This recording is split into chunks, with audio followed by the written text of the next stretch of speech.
we've heard from Roblox's CEO. We have spoken to early investors. But what can you tell our audience about Roblox, about the kids that use it that they may not know? The kids that use Roblox are extremely passionate about the platform. For example, we all know that they have 32 million active users all the time. And I know that personally, every time I see kids on restaurants, they're always playing Roblox. Like, it is one of the hottest things. I think I even read that David Baszucki assumes that almost around 60 to 80% of America's youth are on Roblox daily. Well, not daily, but right. Yeah, you certainly see it if you're a parent too. Now, key to your success as an influencer as a whole has been diversification. I know you've talked about this. You didn't sit back and rely on just one platform. I believe your original platform was YouTube, but you did branch into Roblox, and that has proved extremely lucrative to you, leading to a 7-figure salary. Is that right? So what is the biggest source of your revenue and earnings across all these platforms? And has Roblox been, the most lucrative? Yeah, that's a really good question. I did start on YouTube, and then we decided that we wanted to have more control over the content that we were producing.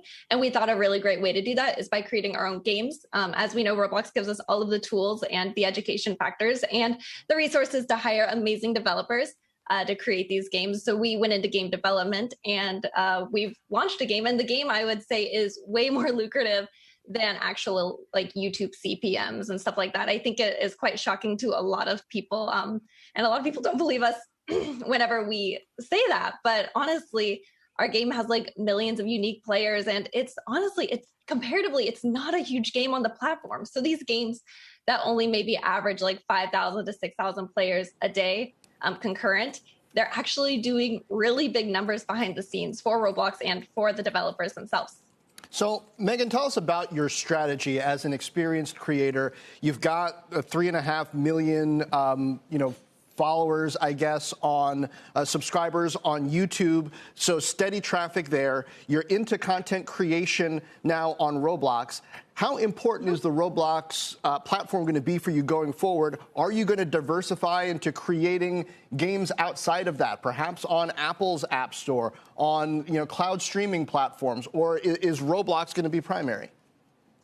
I believe that Roblox is a primary asset to my brand and multiple other people's brands, just because you could go and create an app at my app store, but you're not going to have that immediate 32 million daily players to get you started. I think it's a really fantastic platform for anybody that wants to pick it up. I mean, it's literally turning 15-year-olds into millionaires.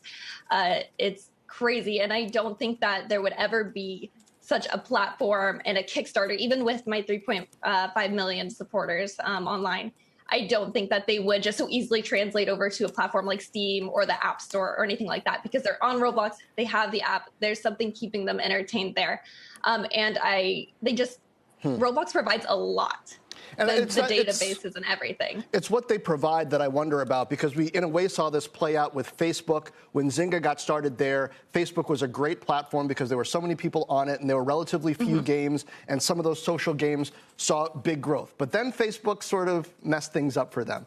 Now, with Apple's App Store, similar thing. Remember Flappy Bird and all that stuff? And then there was a certain volume on that platform, and it got harder for others to enter. What does Roblox have to do, you think, in terms of community management, developer relations, to keep this momentum going?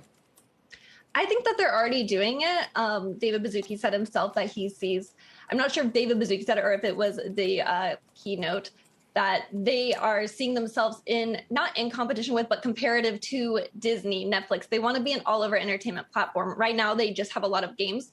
But in the past couple of months, I have done video collaborations with Lil Nas X and the band Why Don't We? Because Roblox is coming into more of a social aspect. They want to bring people together into their metaverse. They want to be able to do everything on Roblox. So, for example, they have concerts, events, and they are keeping people extremely engaged. And I think that that's really important. They're also not just like leaving it up to the creators. They're taking things into their own hands often. They are transforming their platforms into accessible ways. Not really sure how to word that, but they've just added like automatic translations to make the platform more accessible to other countries around the world. So I think they're already doing a really fantastic job growing into just this massive conglomerate, and I don't see it slowing down at any point.